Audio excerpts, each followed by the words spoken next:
les blessures de l'âme. Et donc vous avez été nombreux, alors je ne sais pas si c'est un bon signe ou un mauvais signe que vous soyez là, mais toujours est-il, c'est quelque chose qui, évidemment, vous intéresse, hein, si vous avez fait le déplacement, et la question des blessures de l'âme. Alors, on va aller par partie, grosso modo, 3/4 d'heure de topo à peu près, ensuite il y aura des questions. Et après les questions, il y aura la présentation du vin que l'on va déguster dans une autre salle qui se trouve en haut au premier étage. Qu'est-ce qu'on appelle les blessures de l'âme? D'abord, est-ce que vous avez... On entend souvent la guérison des blessures, des sessions de guérison spirituelle, et on verra le lien entre les deux. Hein, les blessures de l'âme, je trouve que c'est tout ce qui fait qu'on a une certaine souffrance à l'intérieur, dans notre sensibilité.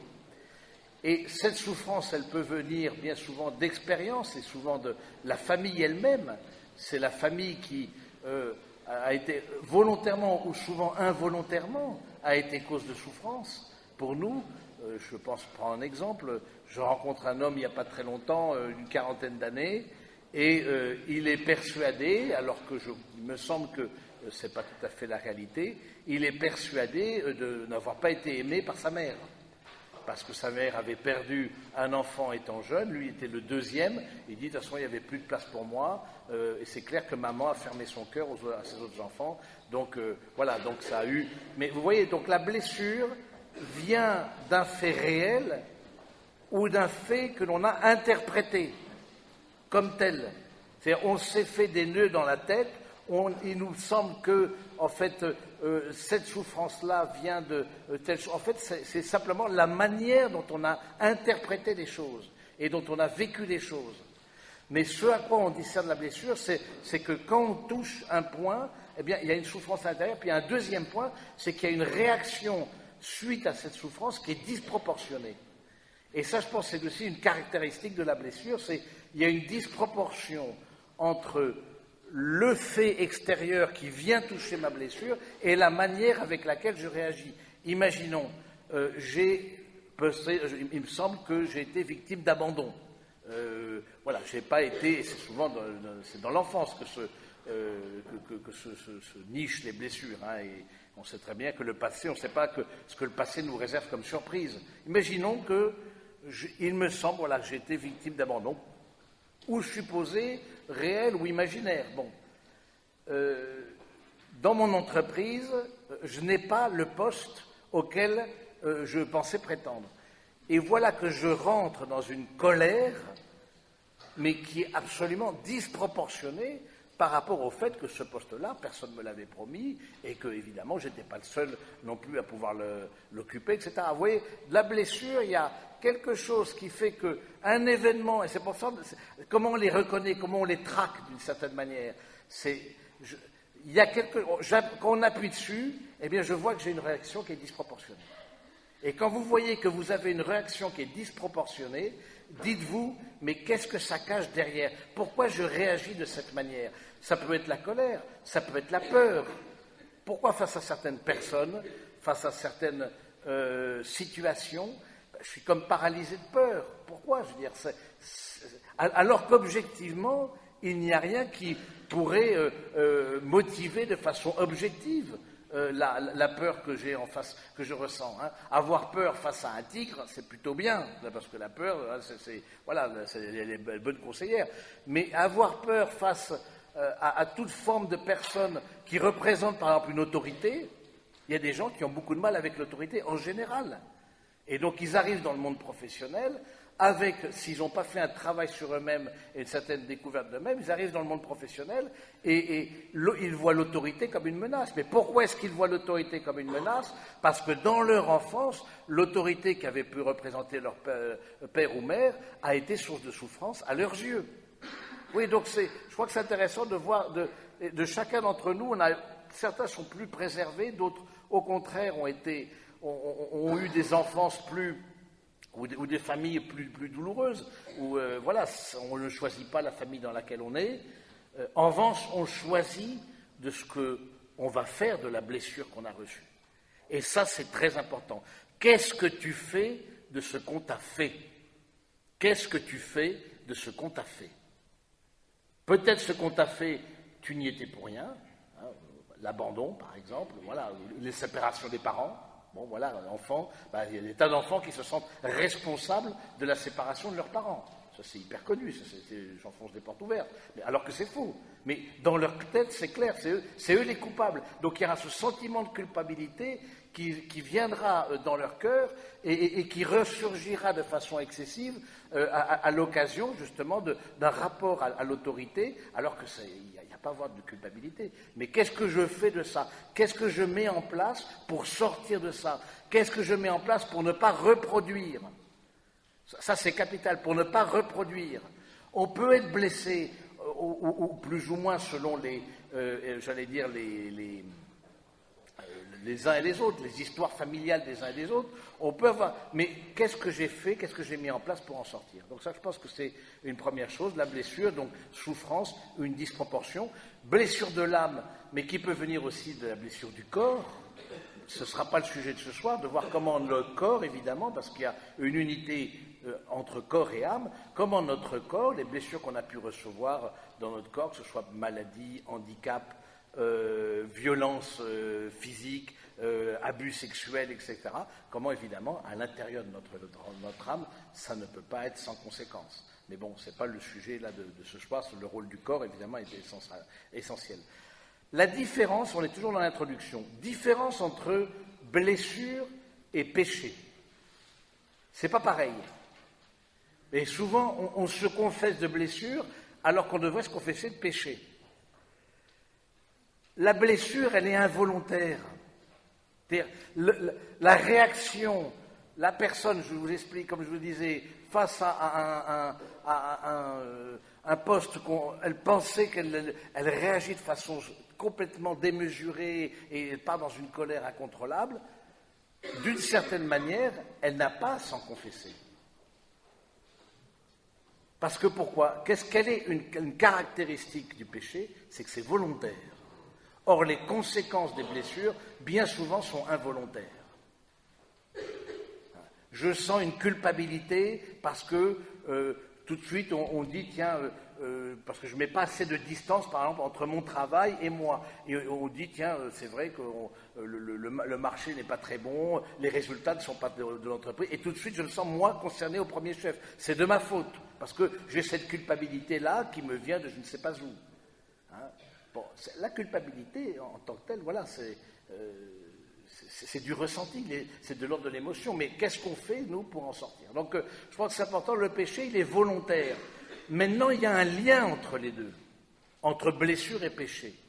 Parce que le démon se met dans nos blessures pour nous pousser à poser des actes volontaires qui nous éloignent de Dieu. Je donne un exemple. Quelqu'un qui n'a pas eu le sentiment d'avoir reçu assez d'amour dans sa famille. Eh bien, peut-être recherche de l'amour de façon désordonnée, soit au plan sexuel, soit en passant de bras en bras, soit avec un mode de relation très tactile, etc. Et du coup, là, ça c'est volontaire. Je vois en moi un besoin d'être aimé, et de fait, la blessure, c'est une blessure par rapport au besoin d'être aimé et d'être reconnu, qui est un besoin fondamental de la personne humaine, mais je vois aussi que par rapport à ce besoin-là, qu'est-ce que j'en fais? Est-ce que j'accueille une certaine solitude? Est-ce que je mets en place parfois des thérapies qui sont nécessaires pour sortir de ça? Ou est-ce que je vais de bras en bras ou dans des actes désordonnés ou de recherche personnelle, de plaisir, des formes de compensation, hein? Mais ça, la compensation, là, elle est volontaire. Vous voyez, donc, donc on a beaucoup plus à se confesser de la compensation que de la blessure elle-même et des conséquences de la blessure. Donc quand vous confessez, ce à quoi je vous invite avant Noël en particulier, eh bien c'est toujours de dire où a été mon espace de liberté. La personne à qui on a refusé le poste et qui est rentrée dans une colère noire, elle n'avait pas d'espace de liberté. La personne qui, en notre cas, est dans une addiction, par exemple, l'alcoolique. Bon, bien souvent, l'alcoolisme, ça vient de blessure, de manque de considération de soi, d'historiques familiaux plus ou moins lourds. Bon, l'alcoolique face à la bouteille, il n'est pas libre. Mais quand il sort de son travail, il y a deux chemins. Il y en a un qui passe devant le bistrot, il y en a un qui ne passe pas devant le bistrot. Là, il a un peu plus de liberté. Et c'est pour ça que quand vous confessez des actes libres, où volontairement vous aviez le choix, mais la tentation, le démon vous a peut-être s'appuyant sur cette blessure de vouloir avoir de l'amour, de vouloir être reconnu, de vouloir, etc., s'appuyant là-dessus, eh bien, vous emmène là où vous ne voudriez pas aller. Hein, donc, faites bien la différence entre blessure et péché, parce que c'est des choses assez différentes. D'où proviennent les blessures? Alors, donc, c'est un autre point. Donc, le premier point, c'était qu'est-ce qu'une blessure, la différence avec le péché, le lien entre les deux. D'où proviennent les blessures? Les blessures, elles peuvent provenir bien souvent de la famille. À 80%, c'est de ce que nous avons reçu dans nos propres familles. Hein, ou ce que nous pensons avoir reçu, ou ce que nous pensons ne pas avoir reçu. Hein, j'aurais dû recevoir plus de tendresse de la part de mes parents et j'estime, voilà, que ça n'a pas été le cas. J'aurais dû avoir plus de sécurité affective et puis j'étais dans une famille qui était trimballée. Je pense à toutes ces familles qui sont sur les routes d'Europe, etc. On voit des enfants, on se dit, mais qu'est-ce que ça va produire dans le cœur de ces enfants, de cette insécurité de dormir dehors, etc., etc. Ça ne peut pas ne pas avoir de conséquences. Hein, donc, dans la construction de l'enfant ensuite. Hein, donc, ça peut être ensuite des blessures qui proviennent d'expériences que l'on a faites, d'expériences personnelles. Je pense par exemple à des relations amoureuses qui n'ont pas abouti, hein, qui ont été douloureuses. Et donc, du coup, qui viennent au fond peut-être toucher une blessure qui est antérieure, quelque chose qui m'a fait souffrir, mais c'est toujours important quand il y a une relation amoureuse qui n'aboutit pas, qu'il y ait une relecture de la relation. C'est-à-dire, il ne s'agit pas d'enchaîner relation après relation parce qu'on a besoin d'être aimé, on a besoin de tendresse, parce que évidemment c'est le meilleur moyen de terminer seul, mais de se poser la question, pourquoi ça n'a pas marché? Est-ce qu'il y a eu, dans mon discernement au préalable, avant de m'engager dans la relation avec tel garçon, telle fille, est-ce qu'il y a quelque chose qui, justement, était de l'ordre de vouloir que l'autre soit un peu une béquille, vienne compenser en moi ce que je n'ai pas reçu?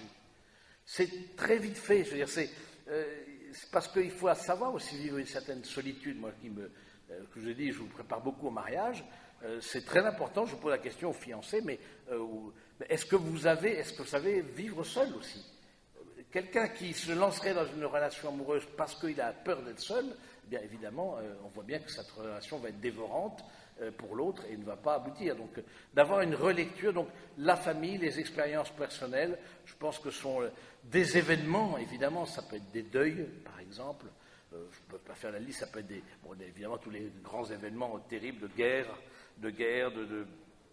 d'attaque, si on a été attaqué dans sa sécurité physique, dans son intégrité physique, on a été attaqué, évidemment tout ça, ça ne peut pas ne pas avoir de conséquences dans notre propre vie.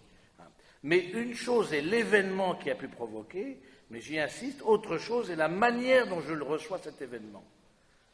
Et ça, je pense que le travail, il est à faire dans les deux choses. Je veux dire, peut-être j'ai besoin d'un professionnel, d'un psychologue qui m'aide à m'aider à quelque part à décoder en moi cette manière de réagir que j'aime pas, parce que je trouve que cette manière de réagir ne m'aide pas, et donc d'où ça vient, hein, mais est-ce qu'une fois qu'on a vu d'où ça vient, qu'est-ce que je prends aussi comme moyen pour en sortir et avancer?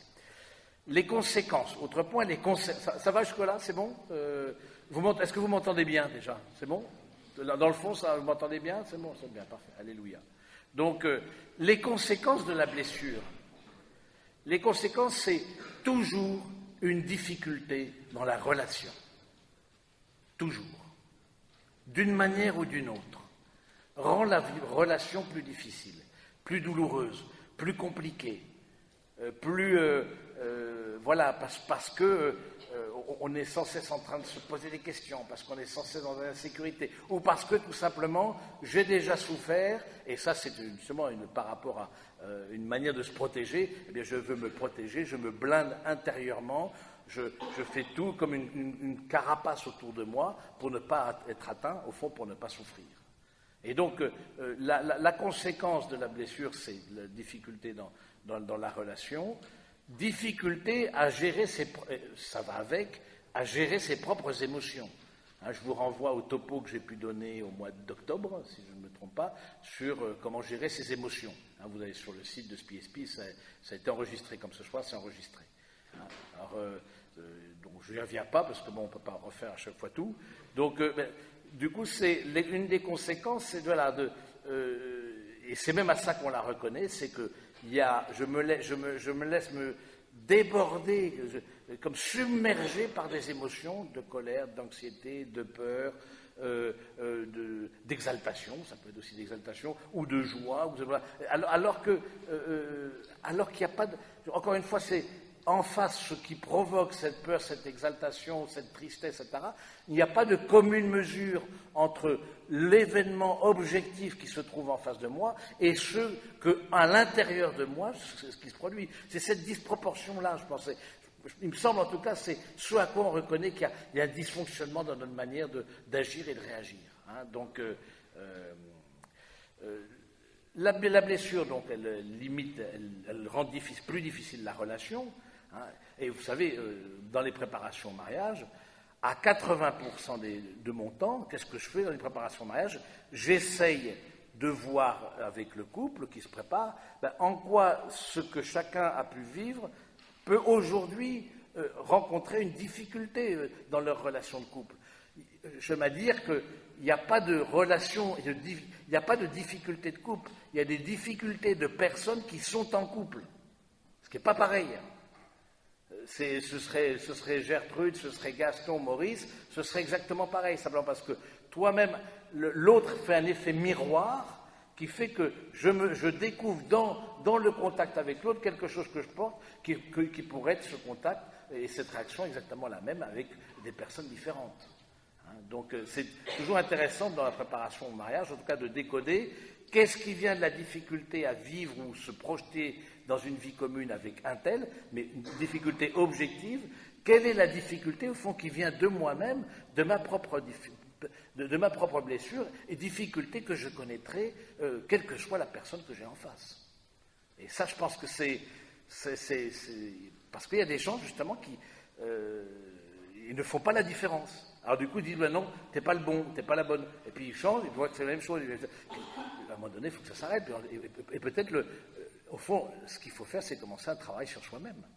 C'est de dire, ne pas écouter la blessure, on va voir comment gérer un peu rapidement, hein, ne pas l'écouter, savoir mettre une distance avec mes émotions pour pas que, voilà, je vois que tu es là, toi, anxiété, toi, colère, je vois que tu es là, et de demander avec une dimension spirituelle, on va y venir, aussi au Seigneur de nous aider à ce qu'on appelle la maîtrise de nous-mêmes, qui est un des signes de la maturité, et qui est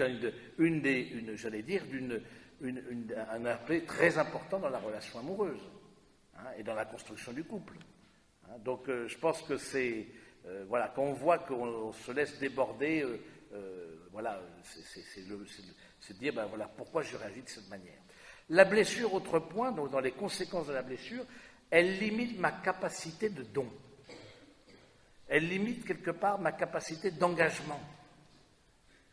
Hein, particulièrement tout ce qui a à voir avec la peur, l'anxiété, l'insécurité, le manque de tout ce qui a à voir avec le manque de confiance en soi, etc., etc.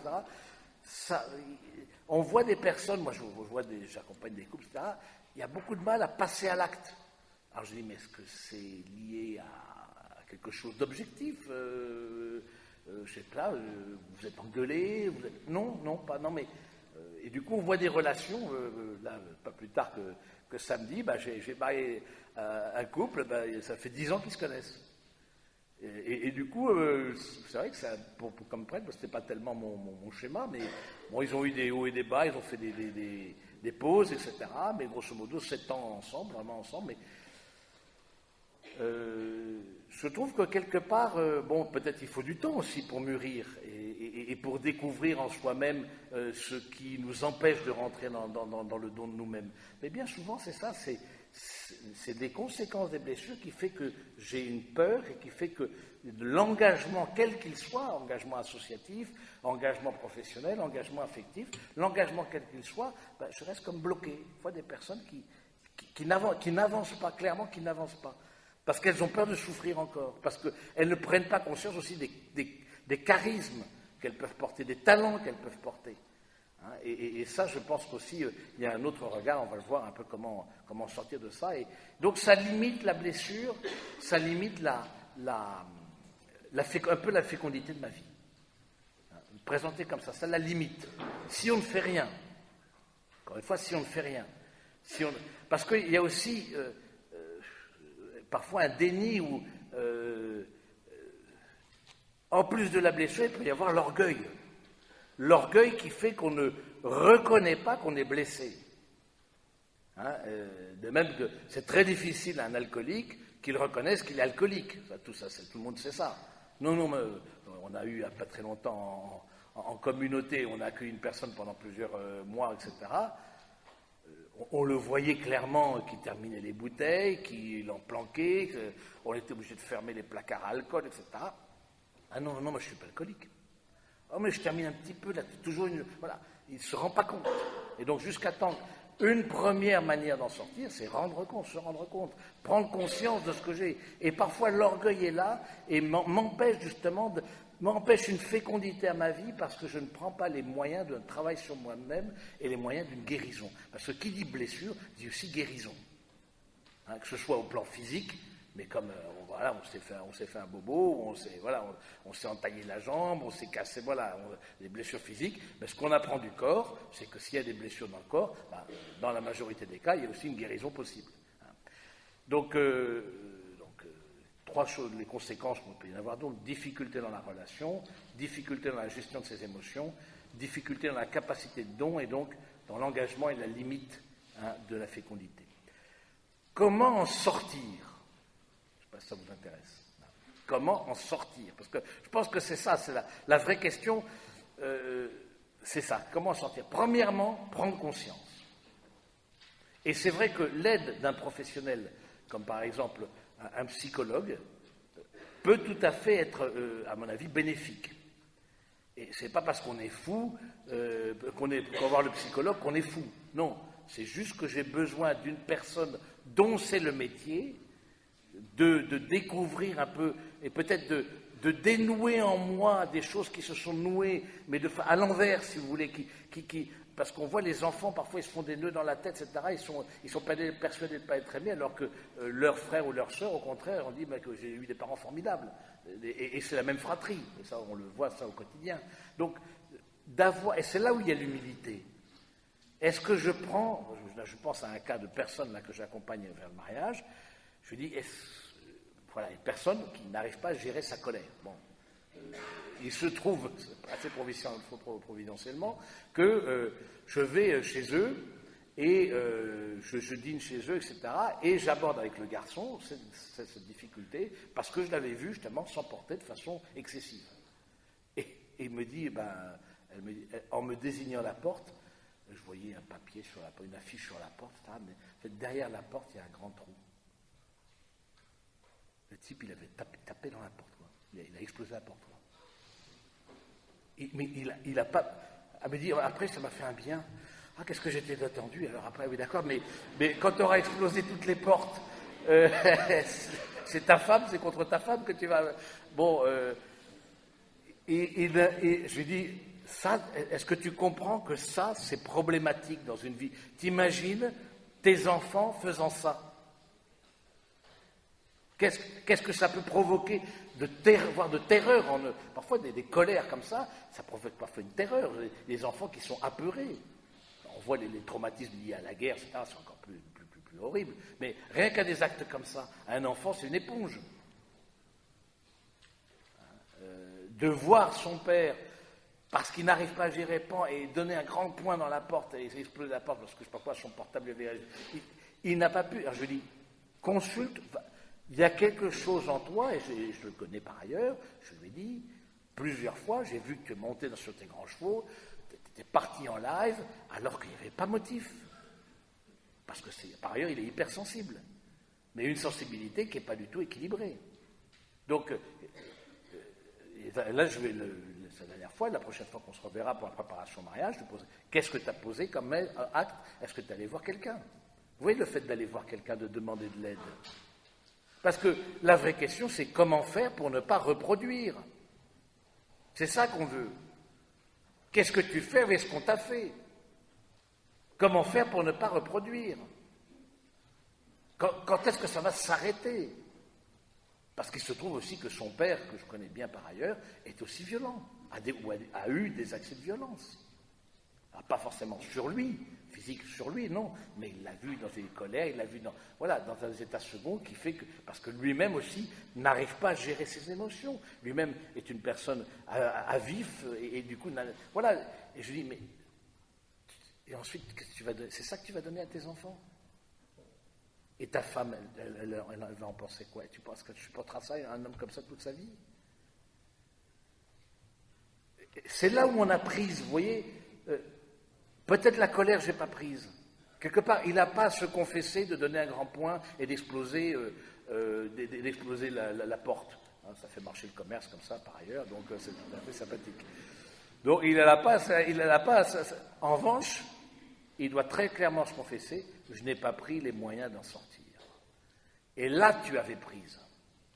Là, tu avais prise. Là, tu avais un espace de liberté. Mais parce que tu es orgueilleux, parce que nous le sommes tous, eh bien, tu n'as pas voulu prendre les moyens de t'en sortir et d'en sortir.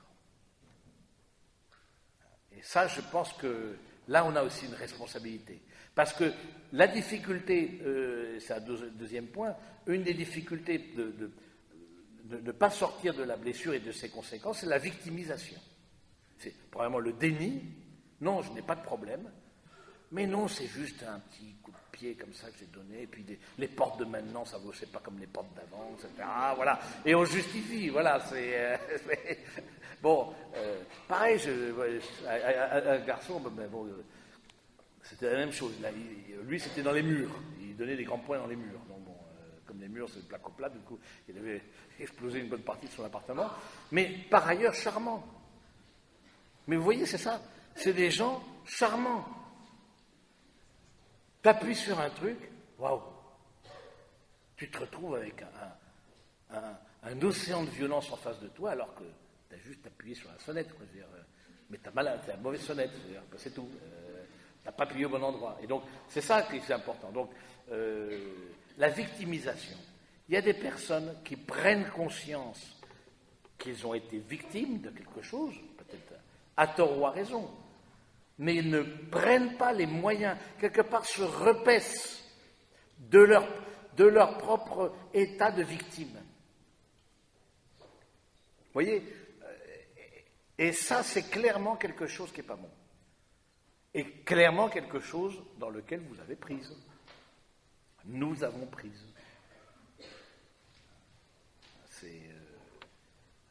Comment ne pas reproduire, donc prendre conscience, demander de l'aide. Et puis, je crois aussi comment en sortir, c'est poser des actes, des petits actes. Moi, je suis vraiment un grand fan des petits actes. Parce qu'il ne faut pas dire, ah oui, voilà, ensuite on part dans des grands embardés, il faut que je change tout dans ma vie, Non, qu'est-ce que tu peux faire à ta portée qui puisse t'aider à gérer un peu mieux tes émotions et à ne pas faire subir à tes proches, parce qu'en général c'est à 90% les proches qui subissent, épouse ou mari ou enfant, ou voilà, qu'est-ce que tu peux faire pour ne pas faire subir à tes proches les conséquences de ce que toi tu estimes être une blessure. Et ça, je pense que quels petits actes, un des actes qui me paraît très important, c'est de demander pardon, la réconciliation. Et je lui posais la question à ce jeune homme, est-ce que tu as demandé pardon à ta fiancée? Bien, oui, il a demandé pardon. Non, c'était bien. Je dis, ben ça, tu vois, bon. Mais ça, c'est un petit acte, ou un grand acte. ça dépend, parce que aussi on a notre orgueil par rapport à ça. Il faut faire attention, un obstacle au fait d'en sortir, c'est la rationalisation. Ça veut dire quoi la rationalisation? C'est-à-dire, je me donne des raisons pour agir comme j'ai agi. Mais de toute façon, c'est normal, regardez, tout le monde le fait. Hein? Mais non, bon, j'ai l'alcool festif, ben, regardez, si on ne peut plus s'amuser maintenant, alors qu'il y a une vraie dépendance. Et donc je pense que, je trouve que ces petits actes, et c'est important de se poser la question, à ma portée, où j'ai prise, encore une fois, où je ne suis pas face à la colère, je ne suis pas face à cette vague de violence qui me submerge. On a tous de la violence en nous, contre les autres ou contre nous-mêmes. Mais là, je ne suis plus là-dedans. Je suis, au contraire, dans une attitude de dire, je prends conscience et je pose un acte, demander pardon, consulter, demander de l'aide, ne pas rester seul. Ne pas rester seul. Ne pas être dans le déni. Voilà. Ne pas être dans le déni. Et puis, tirer, j'allais dire, autre question, tirer les leçons de l'expérience. Ça veut dire être sur ses gardes. Ça veut dire quoi? Je sais que dans telle circonstance, dans telle situation, je sais que je vois bien, parce que je vois que j'ai réagi de telle manière. Je sais que quand je suis face à un hiérarchique dans mon métier, et quel que soit le hiérarchique, parce que j'ai changé plusieurs fois de métier et plusieurs fois de hiérarchie dans le même métier, eh bien je sais que j'ai réagi parfois de façon méprisante, ou au contraire, j'allais au conflit. Voilà, j'ai pris conscience de ça. Eh bien, du coup, de tirer les leçons de l'expérience. Tirer les leçons de l'expérience, c'est-à-dire être sur ses gardes. Je vais me mettre, je sais que va venir une rencontre, par exemple, comme l'entretien annuel d'évaluation, bon, donc avec un hiérarchique, je sais que j'ai parfois de la difficulté avec tout ce qui représente l'autorité, je me prépare, comme par anticipation, je me prépare pour que je puisse avoir assez de retenue, et c'est là que vient aussi la dimension spirituelle. Et je pense que faites bien la différence entre la dimension psychologique et puis la dimension spirituelle. C'est pas pareil. La dimension psychologique, c'est des choses que l'on ressent à l'intérieur de nous-mêmes, sur lesquelles on n'a pas forcément prise. La dimension spirituelle, c'est mon rapport à Dieu, mon rapport au Seigneur. C'est pas parce que je suis blessé, c'est pas parce que j'ai moi-même des difficultés que je ne suis pas appelé à la sainteté. C'est pas parce que même des personnes comme le père, je ne sais pas si ça vous dit quelque chose, le père Liberman. Le père Liberman, qui est fondateur des, je pense que c'est pas des spiritains, ou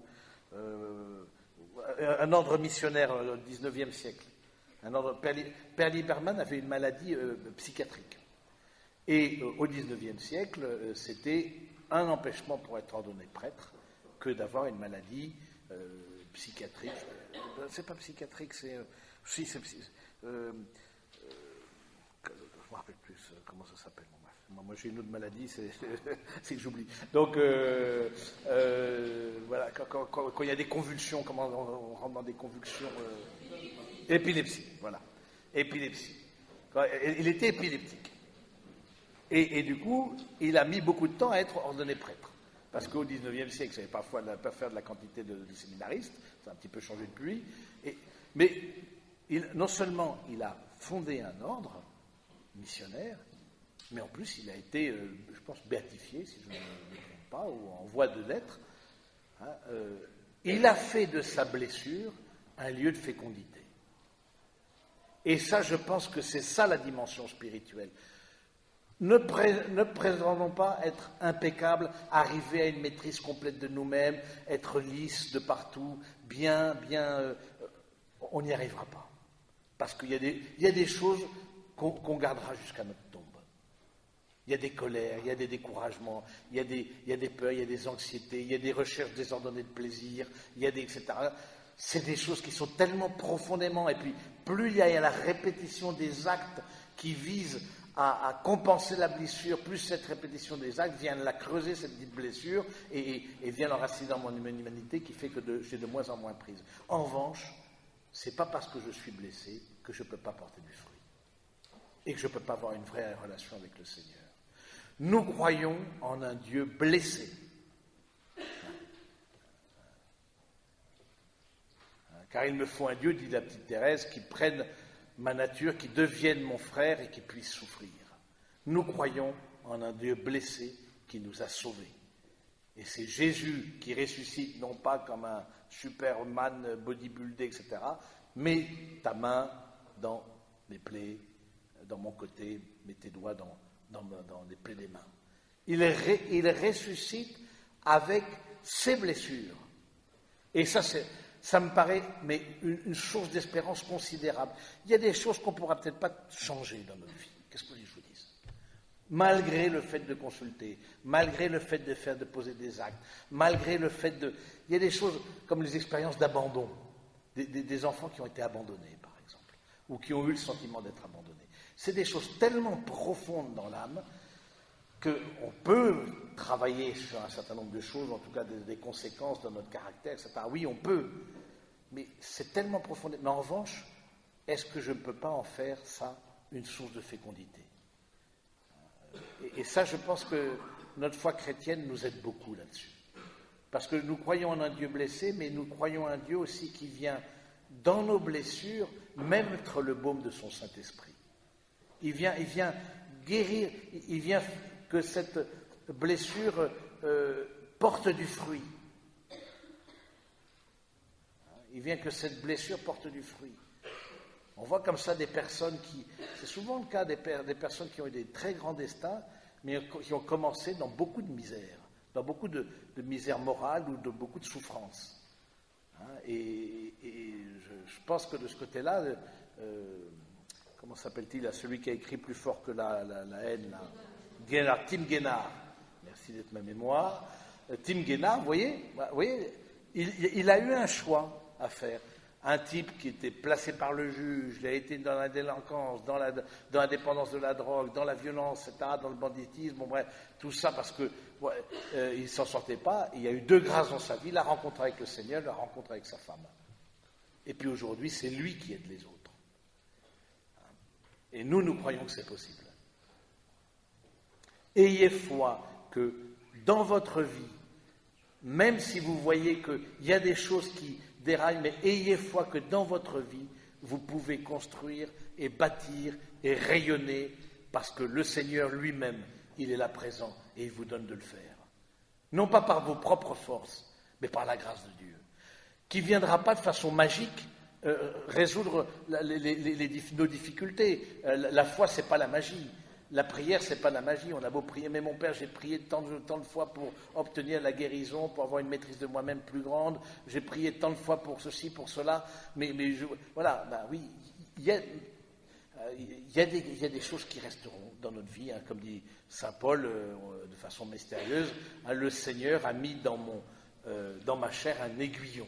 Vous connaissez peut-être cette parole, ce passage dans saint Paul. Alors tout le monde dit c'est peut-être parce qu'il n'arrivait pas à dominer ses pulsions par rapport à la chasteté, etc. Donc il a mis pour que je ne puisse pas m'enorgueillir de moi-même. Et nos blessures ont aussi une vision, une portée pédagogique, pour que nous ne puissions pas nous enorgueillir de nous-mêmes. Que nous puissions, même si nous mettons tout en œuvre, nous restions dans une certaine humilité. Parce que pour s'en sortir, il faut aussi de l'humilité. Et une patience avec soi-même. Et un pardon et une miséricorde avec soi-même. Parce qu'il y a des tas de choses qu'on n'arrive pas forcément à maîtriser. Mais est-ce que moi-même, je suis dans ces blessures-là, je les mets sous le regard du Seigneur, et je laisse le Seigneur, dans la prière, dans le sacrement de la réconciliation, prenez les moyens spirituels qui sont humains. Il faudrait parler de la question de la psychologie et de l'accompagnement psychologique dans certains cas, mais spirituel aussi. Moi, pour ceux qui m'écoutent déjà depuis plusieurs fois, etc., vous voyez, il faut bien tenir les deux. Il ne faut pas dire, mais non, la foi n'a rien à voir là-dedans, etc., on va faire que de l'humain, et il ne faut pas spiritualiser les affaires, laissant de côté le soutien que peut apporter un professionnel. Vraiment les deux, vrai Dieu et vrai homme. Nous croyons, c'est ça, vrai Dieu et vrai homme, la personne de Jésus, vraiment humain, vraiment divin. Et les moyens que l'on prend pour s'en sortir, c'est des moyens humains et c'est des moyens divins. Et les moyens divins, c'est les moyens de la grâce. Et où est-ce que se trouve la grâce? C'est dans les sacrements. Et je pense que la grâce viendra parce que, précisément, je suis dans une attitude d'humilité. Je me laisse aider. Je me laisse aider par un professionnel. Je me laisse aider aussi dans un accompagnement spirituel. Je laisse quelqu'un, un regard extérieur, c'est pas évident. Un regard extérieur plongé dans ma vie avec ce qu'elle peut avoir de beau, mais avec ce qu'elle peut avoir aussi de laid. Et de choses dont j'aimerais me débarrasser, mais il ne suffit pas d'appuyer sur le bouton pour changer. On ne le sait que trop. Alors oui, je crois que c'est pour nous cette invitation ce soir à nous remettre dans une attitude de profonde confiance. Quelque chose qui n'aide pas à sortir des blessures, c'est vouloir tout contrôler. Être dans une forme de renfermement sur soi-même, d'être dans un contrôle permanent. Ça n'aide pas. Comme ça, de tout vouloir contrôler, construire autour de soi une sorte de petite barricade ou grande barricade, de forteresse, parce que justement, je me planque derrière, on verra pas trop mes souffrances, on verra pas trop mes blessures, mes mauvais côtés, ou alors aussi pour ne pas être atteint de l'extérieur et souffrir à cause de personnes qui peuvent parfois être toxiques. C'est vrai qu'il y a des personnes toxiques, ça existe des personnes toxiques. Ça n'aide pas. Je trouve que la confiance est beaucoup plus porteuse de fécondité. Vous permettra de porter du fruit. Si vous voulez être dans le contrôle, il y aura une fécondité qui ne sera pas au rendez-vous. Si vous rentrez dans la confiance, c'est-à-dire dans une certaine humilité qui consiste à demander pardon, à prendre les moyens dont on a parlé, humains et divins, et entre autres le moyen de la confession, de remettre au Seigneur ses difficultés, ses blessures, ses souffrances. Et c'est vrai que ce n'est pas facile de se confesser, parce que, j'allais dire, on répète souvent la même chose. Je vous rassure, on ne vous demande pas de faire dans l'originalité. Ah ben mon père, j'ai un truc là. Ah, vous n'allez pas croire vos yeux. J'ai tué père et mère, là vous n'allez pas vous ennuyer, cette fois-ci, là. Non, c'est pas ça qu'on demande. Bah oui, je me suis mis en colère, j'ai médit, voilà, c'est des choses, j'essaie de trouver une compensation de façon désordonnée dans différentes ressources qui m'étaient bon. C'est pas facile de se confesser régulièrement et de dire, tiens, pourquoi j'y arrive pas? Pourquoi je reconfesse toujours la même chose? Parce que parfois même, ça peut nous être une tentation et nous faire perdre la foi dans la force du sacrement de la réconciliation. Mais dire, mais ça fait tant d'années que je me confesse de ça. Mais est-ce que la grâce ne vient pas de l'humilité?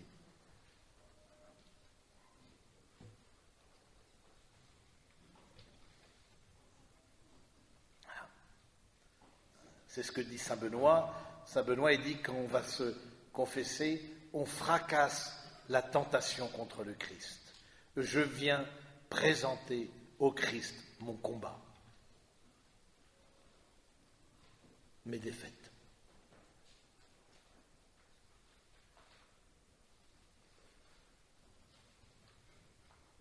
Alors oui, si vous restez simplement avec une dimension humaine, on peut vite tomber dans une désespérance sur soi-même. Ou s'enfermer dans un personnage, se construire, je vous disais, une forteresse. Devenir inatteignable. Mais le bonheur n'est pas au bout de ce chemin. Il n'y est pas. Le bonheur, il est au bout d'un autre chemin, le chemin que Jésus lui-même a pris. Il a pris sur lui nos blessures. Dans ces blessures, nous trouvons la guérison.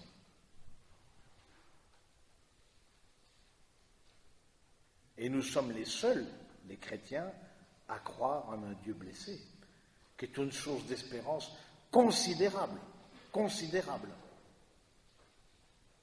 Et notre responsabilité est considérable par rapport à ça. Parce que justement, on apporte à l'humanité, par l'exemple du Christ, eh bien, une véritable bouffée d'oxygène. Nous ne sommes pas livrés à nos psychologies blessées. Nous ne sommes pas que le fruit de nos psychologies blessées. Et quand un garçon et une fille qui cheminent ensemble et s'approchent de l'autel pour demander la bénédiction du Seigneur dans le sacrement du mariage, eh bien, j'aime bien dire que le mariage, c'est d'abord l'union de deux pauvres qui se mettent à l'écoute du Seigneur, qui n'ont pas peur de montrer l'un à l'autre leur pauvreté, et c'est un des signes de la maturité dans l'amour, c'est que je n'ai pas peur de montrer à l'autre ma pauvreté, ma fragilité, ma vulnérabilité. Mais nous, chrétiens, nous ne voyons pas la vulnérabilité comme une menace, mais comme une main tendue, comme une grâce qui nous est faite pour ouvrir le cœur à l'autre.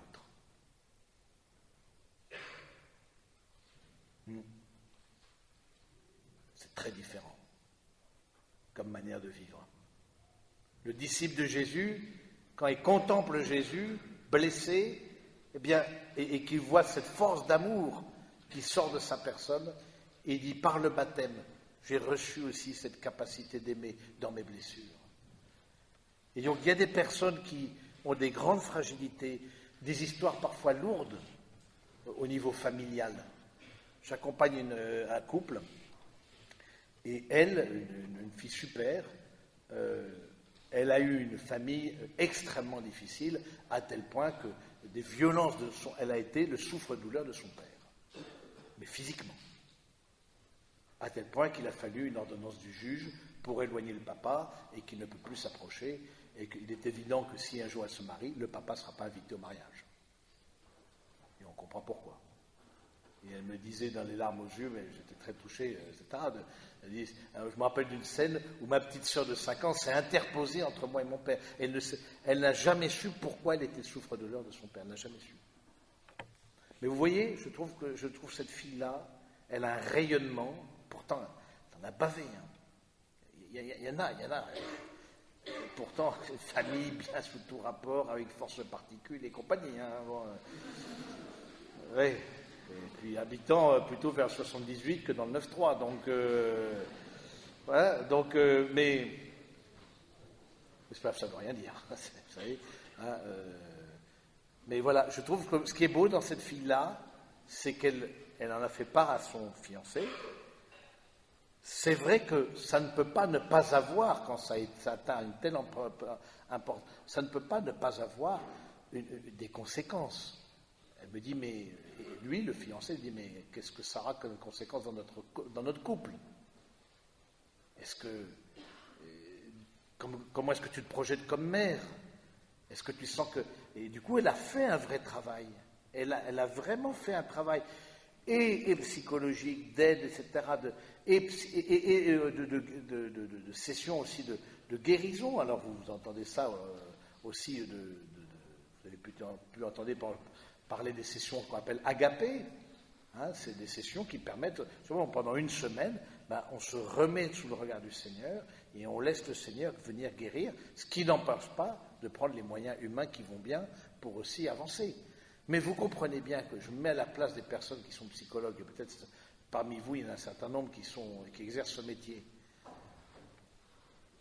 À un moment donné, vous vous trouvez face à un mur. Une fois que vous avez détecté tout, ah oui, ça vient de ceci, qui a provoqué cela, donc tu as fait telle association et qui fait que tu poses tel acte, ok, on a bien vu, c'est bon. Et so what? Et et après? Est-ce qu'il y a encore une espérance? Mais non, je sais, c'est la première étape. Mais je me mets à la place de beaucoup de psychologues qui arrivent à un moment donné, parce qu'ils ne peuvent pas changer l'humanité de leurs patients, par définition. Je veux dire, ils n'ont pas prise, et c'est tant mieux, ils n'ont pas la capacité de guérir, ils ont la capacité de débloquer un certain nombre de choses, aussi, de faire avancer, certainement. Mais j'imagine, et pour avoir le témoignage de certains, qu'ils arrivent à des limites. et que ça doit demander une très grande humilité, justement pour ne pas être le sauveur de l'autre, qui vient consulter. Mais c'est là où je trouve que notre foi chrétienne, elle est une vraie source d'apaisement et voilà. Le Seigneur ne nous demande pas d'être parfaits, il nous demande juste de mettre. On a obligation de moyens, on n'a pas obligation de résultats. C'est pas pareil. Est-ce que tu as mis tous les moyens en route pour avancer dans ta vie? Tu n'y arrives pas, mais est-ce que tu as mis les moyens? Est-ce que là, tu as mis les moyens? Et je trouve que, pour revenir à ce couple-là, que je trouve assez touchant, parce que lui aussi, par ailleurs, a un certain nombre de blessures, etc. Mais je ne sais pas s'ils arriveront au mariage, j'en sais rien, ensuite c'est leur choix. Bon. Mais si un jour ils arrivent au mariage, je trouve qu'ils ont fait de leur amour un lieu aussi de guérison, parce que c'est l'amour qui guérit. Même si on ne prend pas l'autre comme une béquille, on est bien d'accord, hein, parce que ça mène nulle part. Mais un amour, sachant la blessure de l'autre, je t'accepte tel que tu es, tous les jours de ma vie.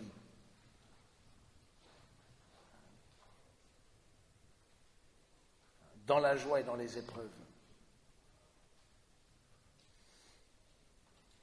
C'est très émouvant, l'échange des consentements. C'est vertigineux. Dans un monde de zapping où les relations, voilà, c'est vertigineux.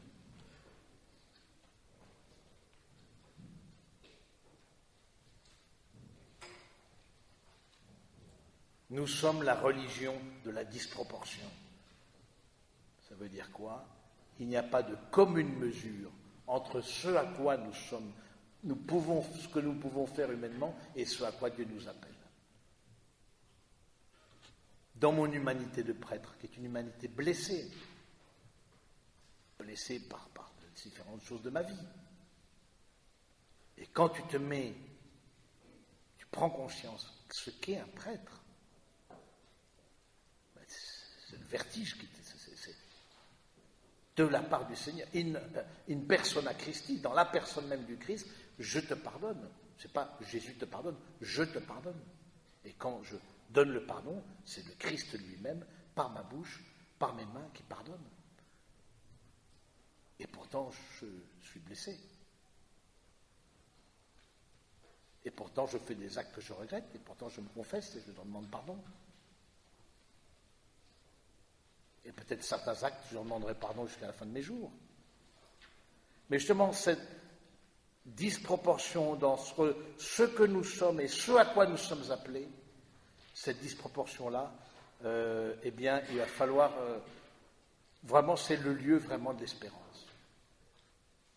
Et le mariage, c'est l'union de deux pauvres qui viennent au pied de l'autel demander la grâce et implorer d'être unis par le Christ lui-même et de faire de leur pauvreté un lieu de richesse. Est-ce que vous avez des questions? Alors, pas tous en même temps. Oui.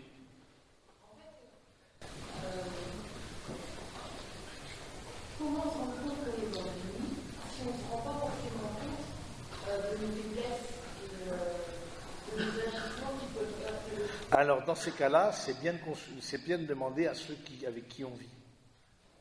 Par exemple, un mari me dit je ne sais pas quoi confesser. Mais je dis posez la question à votre femme.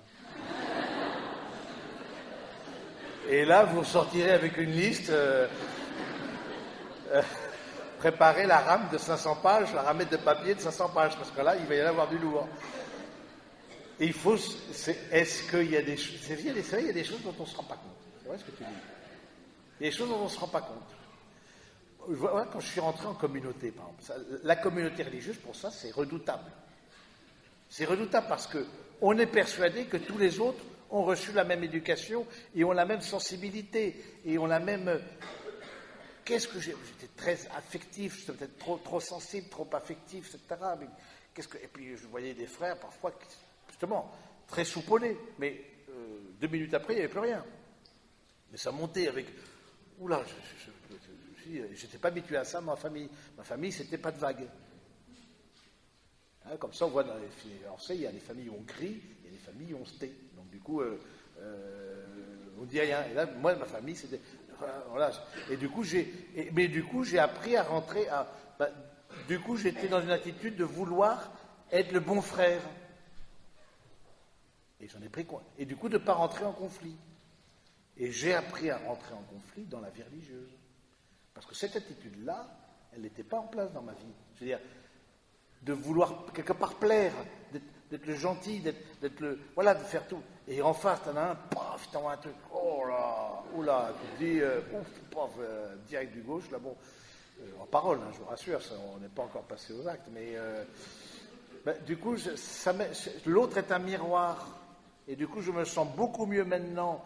Mais à force de travailler sur soi-même, on ne reste pas dans la vie religieuse si on ne travaille pas sur soi-même. Et je pense que la vie de couple, c'est un peu différent parce qu'on se choisit. La vie religieuse, on ne se choisit pas. Et peut-être on ne se serait surtout pas choisi. Et donc, du coup, qu'est-ce que je vous dis, c'est la réalité. Mais c'est ça qui est la beauté de la vie religieuse. C'est que c'est des hommes ou des femmes. Bon, la communauté féminine aussi, c'est une grande preuve de l'existence de Dieu, mais du coup, des hommes ou des femmes, voilà, qui, ne s'étant pas choisis, veulent vivre un amour jusqu'au bout, par grâce de Dieu. Alors, je pense que c'est bien de dire, on ne s'en rend pas compte, mais du coup, on voit avec ceux avec qui on vit.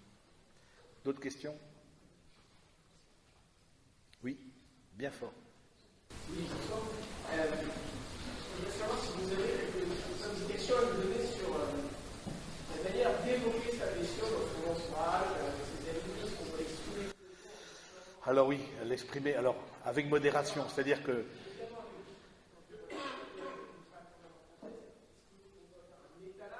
Alors, attention, on se calme. Parce que si une jeune femme que tu viens de rencontrer, tu lui dis, voilà, tu sais, je suis parano, je suis maso, je suis majeur, oh là, tu la vois en train de partir, de faire son 4. Non, je pense que déjà, mais merci, parce que il y a des choses qu'il ne faut pas dire à tout le monde. Il y a des fragilités, je pense dans le monde professionnel, n'est pas un lieu pour dire ces fragilités. Je ne veux pas dire que les autres ne s'en rendent pas compte, mais ce n'est pas un lieu, parce qu'on ne sait pas ce que l'autre va faire de ma fragilité. C'est ça la question. Qu'est-ce que l'autre va faire de ma vulnérabilité? Et donc, je pense qu'il y a progressivement, je pense en tout cas dans une relation amoureuse ou dans une relation amicale, il y a une forme de progressivité. Mais il est clair si soi-même on a vécu des choses qui impactent ou impacteraient ou impacteront le couple ou la famille, il est clair qu'on doit se les dire. Et on doit, c'est absolument évident. On ne peut pas rentrer, ça même dans certains cas rendrait le mariage nul, dans une vie à deux, si il y a des choses, je pense par exemple des personnes qui ont été victimes d'abus sexuels. Évidemment, une question comme ça, on ne peut pas la passer sous silence. Mais ce n'est pas la première chose qu'on va dire dès qu'on se rencontre. Donc, parce que là, c'est aussi ça. Parce que du coup, c'est pas une question, on se dit, mais l'autre n'a pas forcément un bon discernement. Donc, mais c'est sûr que ça parasite le discernement. Mais du coup, je pense qu'il y a une progressivité de.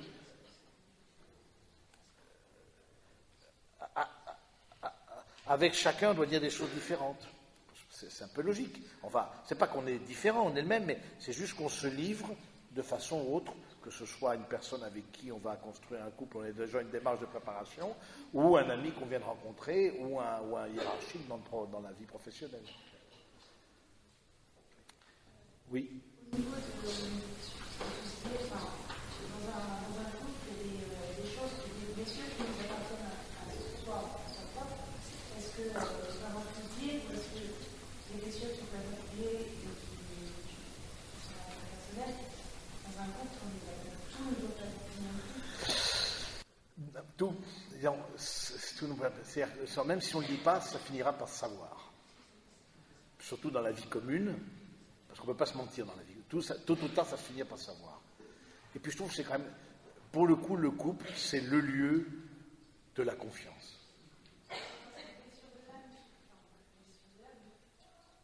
Oui, mais je parle de blessures objectives. Alors maintenant, c'est sûr que si tu as eu un accident de poussette et donc du coup tu en ressens une douleur et un nul autre pareil, bon, c'est vrai que ça n'a qu'un intérêt limité, mais on n'est pas obligé de le dire à l'autre, mais maintenant, des choses dont tu verrais, ou dans ton âme, dont tu verrais qu'il y aurait des conséquences sur le couple. Si c'est des choses anecdotiques, c'est vrai qu'on n'a pas. Le conjoint n'est pas un thérapeute. Dans ce sens-là, je suis d'accord. C'est surtout pas. C'est surtout pas. Et surtout pas commencer une relation de couple comme une relation d'aide. Alors c'est l'abomination de la désolation. Là, ça, c'est sûr que ça va dans le mur. On n'est pas. Il y a une réciprocité. C'est pas l'un qui aide, même si ça m'aide par ailleurs, mais ça m'aide par ricochet. Donc je pense que on doit quand même se dire, maintenant il y a des choses qui sont anecdotiques, qu'on résout soi-même et qui n'ont pas. Parfois j'ai été blessé, mais de façon excessive par telle ou telle chose. Mais c'est bien aussi de dire à l'autre, il y a telle de tes attitudes qui m'impactent. Je pense que c'est bien de le dire aussi. Maintenant, il y a des choses qu'on résout aussi soi-même. Il faut voir ensuite au cas par cas. C'est difficile de répondre en général, quoi. Mais peut-être une dernière question. Oui.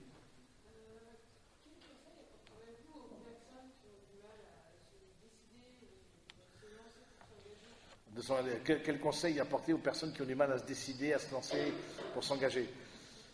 Les petits actes. Parce qu'on est avant, je pense, le grand engagement dans une vocation matrimoniale ou religieuse, sacerdotale, qui sont des grands engagements. Quels sont les autres engagements qui ont été pris? Qu'est-ce qui a fait que ou cette personne-là, par exemple, une chose que je conseille beaucoup dans la dimension de couple, c'est les fiançailles. Les fiançailles, vous savez, sont faites pour être rompues, de façon heureuse par le mariage et malheureuse par la séparation. Mais les fiançailles, vous voyez, c'est une étape. C'est pour ça, moi, je crois que parfois, trop vite, ça n'aide pas, ça tue l'amour. Ça tue l'amour. Parce que justement, le fait de faire des petites étapes, de demander la main, bon, ça peut paraître, mais demander la main, je trouve ça, pour un garçon, c'est très fort aussi de déclarer sa flamme. Je veux dire, et puis faire comprendre que si à un moment donné, il n'y a pas de passage, j'accompagne parfois des couples comme ça, il n'y a pas de passage à l'acte, eh bien ça ne va plus être possible, quoi. Parce qu'on ne peut pas non plus attendre éternellement, quoi.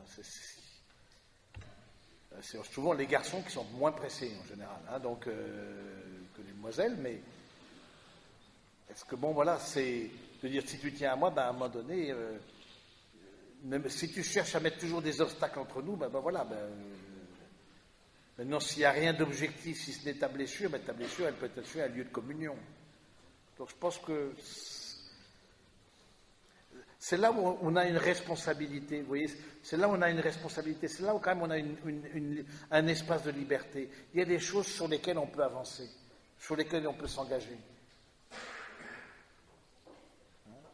Avant le grand engagement, justement, qui est le mariage, l'engagement devant le Seigneur et la communauté. Avant de terminer ce topo, déjà merci pour votre écoute vraiment attentive et profonde. J'aimerais vous inviter à quelque chose qui me tient à cœur. Alors c'est un peu la page pub, si j'ose dire, vous pouvez prendre ça comme ça. Une retraite que je prêche en fin d'année à l'abbaye d'Ourscan, une retraite sur le discernement. Et où j'aborde de façon peut-être plus approfondie ces questions-là. Et qui sont faites justement pour votre génération, les 25-35. Mais je te dis pourquoi je vous parle de ça. Parce que bien souvent, les blessures nous font poser des actes, viennent parasiter notre discernement. Et je pense que cette fin d'année aussi, ou que ce soit, du coup on passe un temps avec la communauté des frères, que vous verrez, mais mes frères, que maintenant j'ai choisi, voilà, oui. Mais on passe dans la prière, le réveillon, on le passe dans la prière. Et bon voilà, en tout cas, je voulais vous inviter, vous allez sur le site de serviteur.org, qui est le site de la communauté. Mais c'est important je trouve que bien souvent, des actes que l'on pose viennent de discernement parasité par des blessures que l'on a pu avoir.